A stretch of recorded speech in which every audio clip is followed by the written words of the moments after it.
आपणा सर्वांना नमस्कार. मी रुद्रशेखर जोशी, केसरीनंदन आध्यात्मिक यूट्यूब चॅनलमध्ये आपल्या सर्वांचे स्वागत आहे. आज आपण ह्या व्हिडिओत जाणून घेऊया गरुड, सुदर्शन चक्र व सत्यभामा या तिघांनाही अहंकार झाला होता. तो अहंकार भगवान श्रीकृष्णांनी कसा नष्ट केला. त्याआधी आपण जाणून घेऊया कोणाला कोणत्या कारणामुळे गर्व झाला होता. एकदा भगवान श्रीकृष्णांनी इंद्रदेवाशी युद्ध करून स्वर्गातून पारिजात वृक्ष आणला. तो सत्यभामेच्या अंगणात लावला, ज्यामुळे सत्यभामेच्या मनात अभिमान, गर्व निर्माण झाला. सर्वात श्रेष्ठ व सुंदर मीच राणी आहे. सर्व राण्यांमध्ये प्राणनाथ माझ्यावरच प्रेम करतात, म्हणून पारिजात वृक्ष माझ्यासाठी स्वर्गातून घेऊन आले.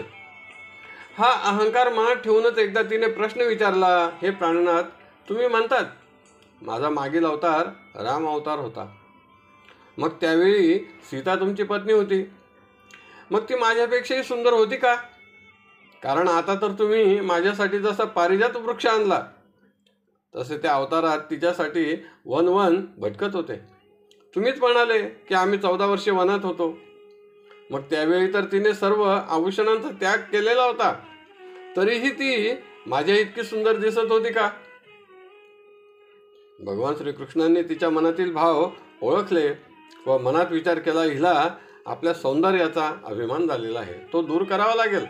पण तो केव्हा व कसा करायचा याचा विचार नंतर करू, असा विचार करून तिला तेव्हा याबाबत काहीच न बोलता तिची प्रशंसा केली.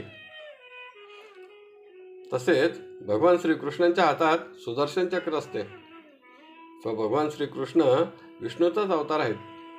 तेव्हापासून तर आतापर्यंत भगवंताने सुदर्शन चक्रास 1-2 वेळा नव्हे अनेकदा आज्ञा दिली आहे की ह्या राक्षसाचा वध करावा, त्या राक्षसाचा वध करावा, यास भयभीत करावे.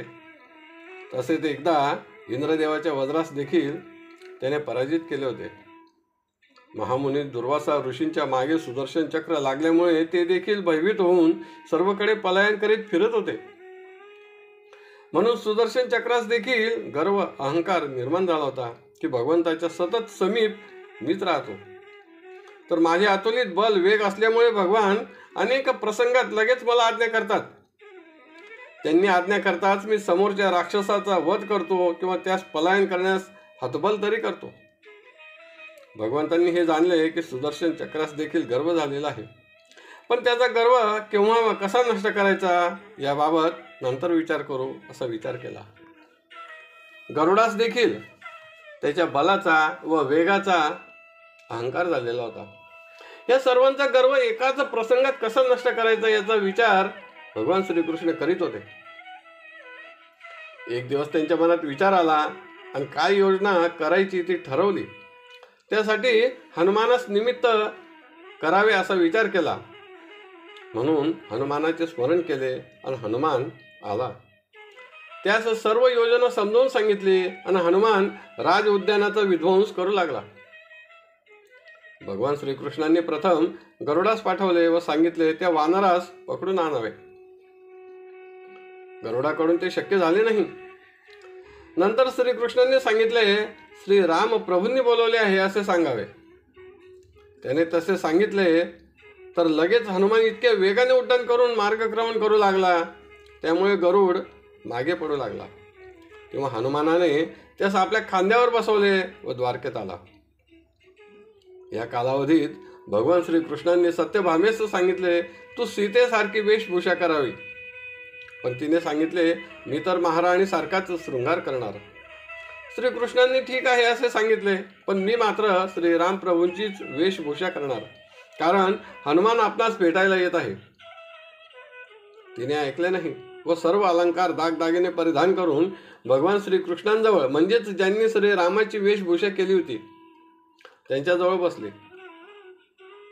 भगवान श्रीकृष्णांनी सुदर्शन चक्रास सांगितले राज दरबाराच्या द्वारावर उभे राहावे, कुणालाही आत येऊ देऊ नये.